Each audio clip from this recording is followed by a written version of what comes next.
Hello, everybody. Welcome to the GSMC Hoops and Heels Women's Sports Podcast brought to you by the GSMC Sports Network. My name is Samantha Genzer. I'm going to be your show host for today. We have a very exciting episode for you guys. We're going to be covering the WNBA All-Star team roster predictions, the Meher LPGA Classic, a preview of the track and field Olympic trials, the Athletes Unlimited Softball League, and make sure you guys stay to the end of the show to hear about the Red Bull Cliff Diving World Series. Before we begin, I wanted to ask you guys to like and follow the show and to become a part of our show to tip and donate using the link GSMCPodcast.net. Also, we do get a lot of questions and comments that come from viewers during the show, so to ensure that your questions get read on the air, I ask that you use the link. This puts your questions at the top of the list so that I see them, and of course, it also really helps the show, and we really do appreciate it. As a person, I would appreciate it as well for my sanity and well-being. Again, the link is GSMCPodcast.net. Now, let's get started. I hope you guys enjoy today's content. And the chat box is working today, so I will be able to communicate with live reads and all of that. So everything is all set today. Okay, so our first segment of the day is probably my favorite. We're going to be talking about the WNBA All-Star team. So the Olympic basketball team roster has already been announced, and we need to know who is going to be on the All-Star team. The 2024 AT&T WNBA All-Star game already announced as a sellout at Footprint Center in Phoenix. Home of the three-time WNBA champion Phoenix Mercury will showcase the WNBA's biggest and brightest stars under one roof on Saturday, July 20th. Voting for this team tipped off today, and it started at 2 p.m. Eastern Time. Rosters will be announced July 2nd, and starters will be determined by each respective team's coach. So here are my predictions, or who I would pick to be on the team. If I was the person that just could decide this.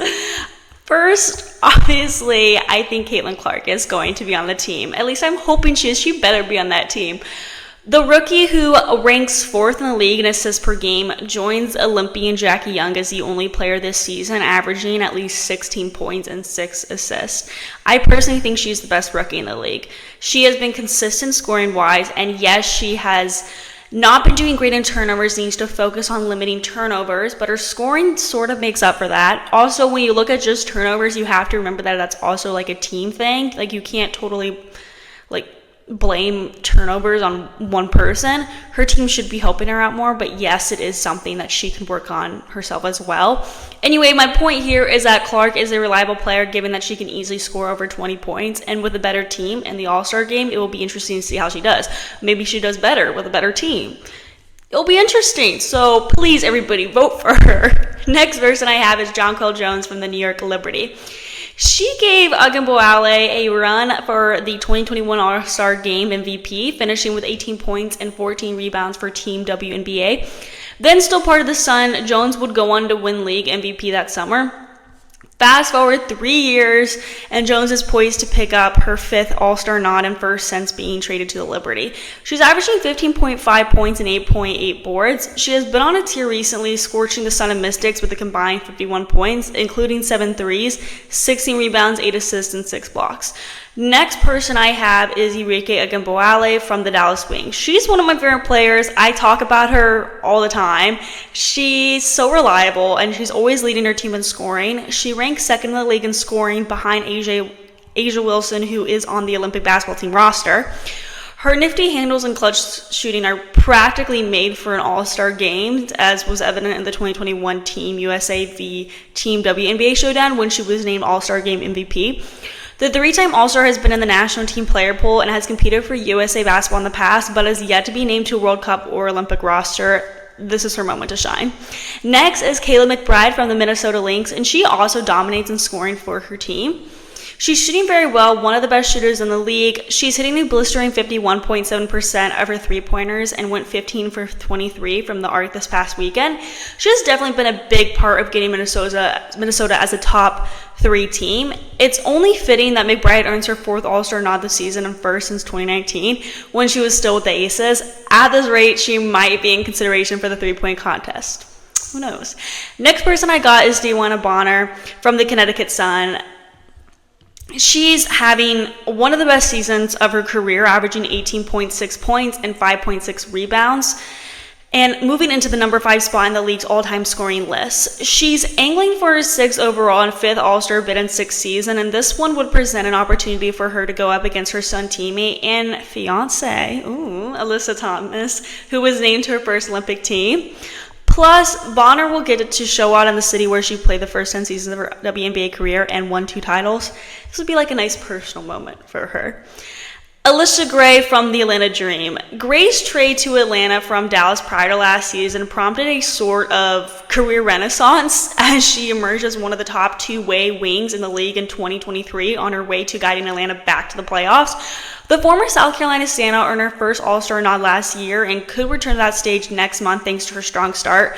Her 15.3 points per game includes 45.1% shooting from 3, one of the best percentages in the WNBA. Arike Ogunbowale from the Los Angeles Sparks. She is one of the best players defensively and offensively, considering her scoring abilities on the Sparks team. The former 2-time 6th Player of the Year is one of 4 players averaging a double-double with 20 points and 11.4 rebounds, which ranks 6th and 2nd in the league, respectively. Ogunbowale was an All-Star in 2021 and 2022, then with the Las Vegas Aces, but this would be her first nod since her trade to the Sparks and having her second child in early 2023. Okay, these next 2 picks might sound a bit crazy because they're both rookies, but you have to consider fan picks. I'm thinking that Angel Reese and Cameron Brink might have an opportunity to make the team. Angel Reese is so famous considering her success at LSU. She's one of the highest earning college athletes from name, image, and likeness deals. After her junior year, she surpassed $1 million in NIL evaluation, leading all women's college basketball players. She's also amazing and has been proving her worth in the WNBA. She's been averaging 11.6 points, 9.6 rebounds, 1.9 assists, and 1.9 steals. Also, the rivalry between Caitlin Clark and Reese has helped her become more popular and garner more attention. So I think that actually will help her possibly get some more fan picks. And she plays like she's been playing the WNBA since she was born. So, and then Cameron Brink, because of the fans loving her and all of that, I love her. She's tall and long and has amazing defensive abilities considering rebound and blocking. She's also known as a fashion icon, so a lot of people love her, even people who don't watch the WNBA or aren't into sports. My sister is not into the WNBA at all, but she knows Cameron Brink so much because she's always popping on her Instagram feed with outfit looks, so she would probably vote for her. Anyway, according to Forbes, though, Cameron Brink is currently worth an estimated $2 million, so you can already guess how famous she is there. And of course, she's doing amazing in the WNBA right now. She's been playing a lot of minutes with the Sparks. She's averaging 8.1 points, 5.8 rebounds, 1.8 assists, and 1 steal. I think it would be nice to have 3 rookies on the team. And these are the top 5, they're in the top 5 rookies. I've given my list. I ranked the rookies before in another video, and I'll say that Angel Reese is not on my top 3, but she's in my top 5. So best rookies, popularity wise, with fame and all of that, but also on the court, they're amazing. Next, Rhyne Howard from the Atlanta Dream.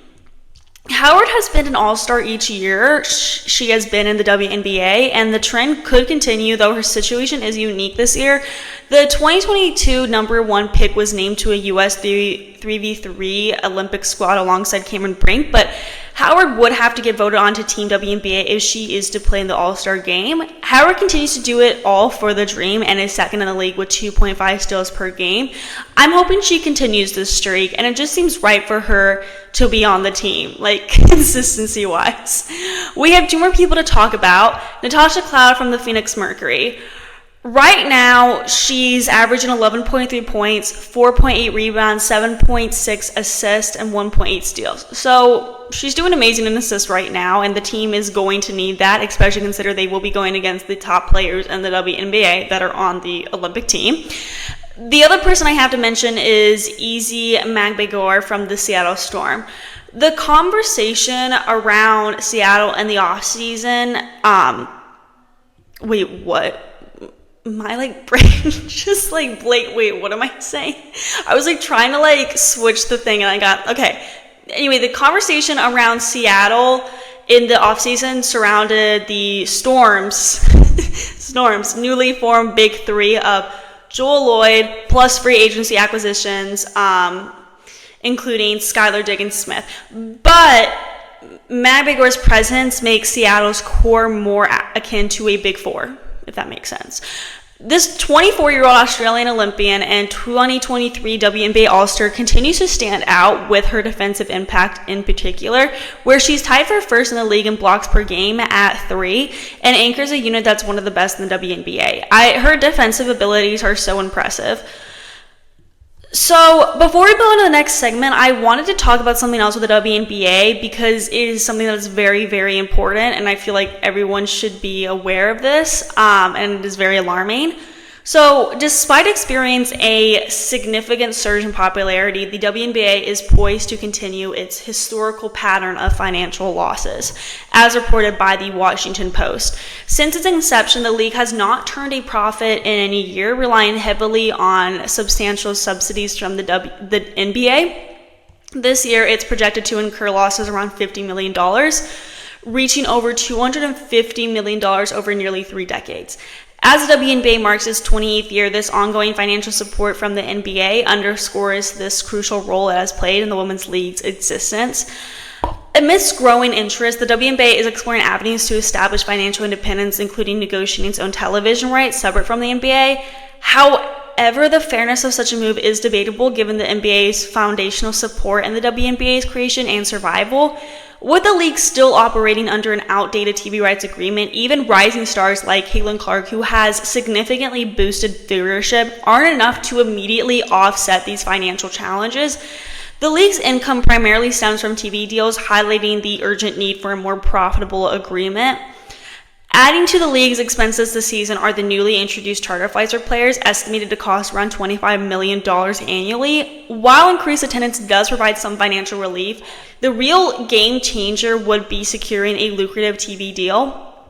Also, there's looming uncertainty with the collective bargaining agreement, the CBA, as players are likely to opt out next season due to mounting pressure for higher wages.